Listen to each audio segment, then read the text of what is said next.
Hello friends and welcome to my today's lecture, that is the explanation of modern poetry by Wallace Stevens.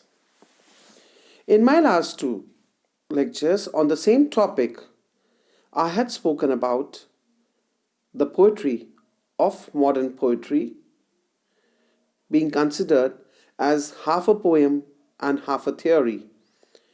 For Wallace Stevens, being a modernist poet, tells us how to write poetry. He had shared in the very same poem, Stevens shares his rules or theory on how actually modern poetry should be.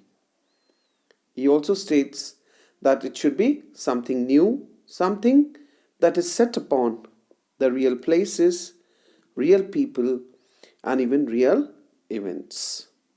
I had also explained the first two sections of the poetry, in which I had stated that through this poetry, Stevens tries to bring down to us the reality that poetry writing is a very hideous or a difficult or an extremely unpleasant task. Moreover, to find the right words or the right scheme or the right time to change. He described poetry as the act of the mind. In the later lines, Stevens talked about modern poetry has to be living, lively, for it needs to survive in the present and has to learn the speech of the place. The ideas that are contained in those original lines, they need to be uttered by the speaker to make the poem move forward. The modern poem must not only construct a new stage or a theatre, but also to find words that will suffice or rather be sufficient without merely repeating the outmoded scripts and scenery. Today I'll be explaining the remaining part of the poem. It has to be on that stage and, like an insatiable actor, slowly and with meditation, speak words that in the delicatest ear of the mind, repeat exactly that which it wants to hear, at the sound of which an invisible audience listens, not to the play, but to itself, expressed in an emotion as of two people, as of two emotions becoming one.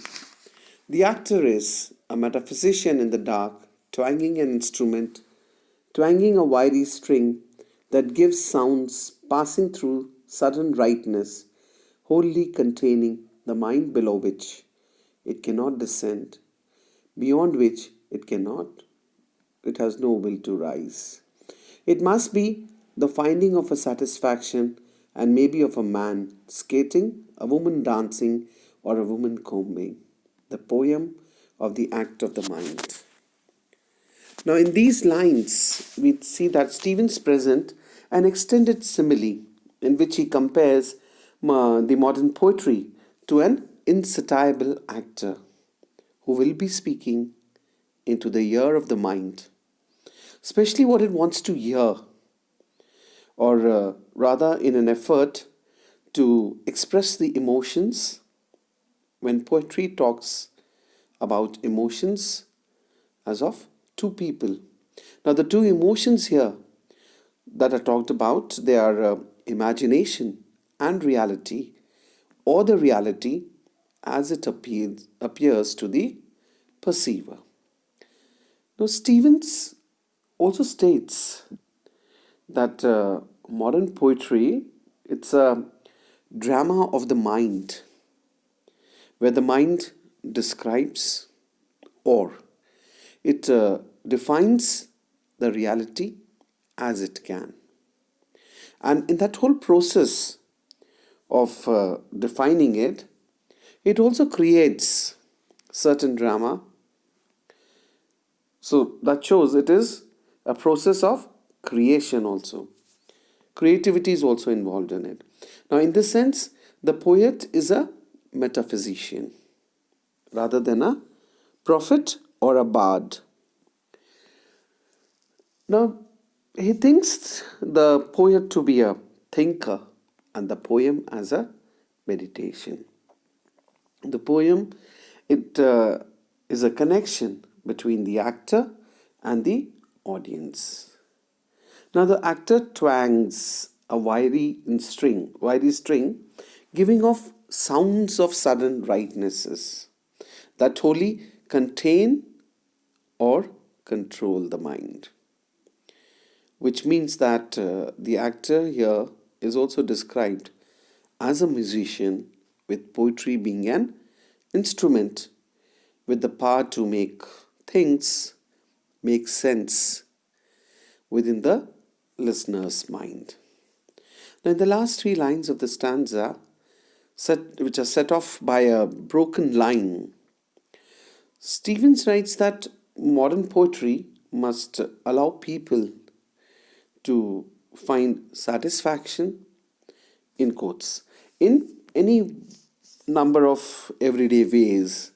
And he has also cited some of the possibilities in simplicity, like a woman dancing, a man skating, or a woman combing, etc., and so on. Now, the poem ends by reasserting that the poem is an act of the mind. The pressure of reality may be simple, but the corresponding acts of imagination introduce all of the fun. Now, in order to sum up, let's have a quick recap in crux what we talked about. So we see that Of Modern Poetry by Wallace Stevens is a thought-provoking piece about modern poetry, its subjects, and the impacts on the audiences. It also emphasizes that the old ways of writing should be evolved with time. It also criticizes the old ways of writing, detailing the speaker's revolutionary ideas regarding poetry. It states that in the very beginning of the poem, we see that poetry writing is not an easy job. The poets need to keep the defined paradigms in his mind, and while doing so, the poets they only strive to maintain the set standards that are there and ignore the sad realities of the world. Now, for Wallace Stevens, the attributes of a good poem does not require highly defined words, but they should be written in such a way um, that they reach the audience in the existing time and space. And the actions and the incidents of the poem, they should be lifelike. So the poet proposes a few guidelines to bring change in the old methods of writing poetry. He also talks about creativity, literature, and modernism as the major themes of this poem that we could see when we read through the poem and its explanation. Now, he also suggests that writers should bring revolutionary ideas in the revolutionary, not ideas, sorry, changes in the poetic world. And it is the poet itself or the poets that they can easily meet the present needs of the readers merely by writing as a mirror to the modern times. The poets should leave the idealized part of the poetic world and they should write about the realities around them and also help people in finding satisfaction in life as an ultimate goal. That's all for the explanation part of the poem of modern poetry by Wallace Stevens. I'll be coming up with more aspects on this poem itself. Till then, goodbye and thank you, friends.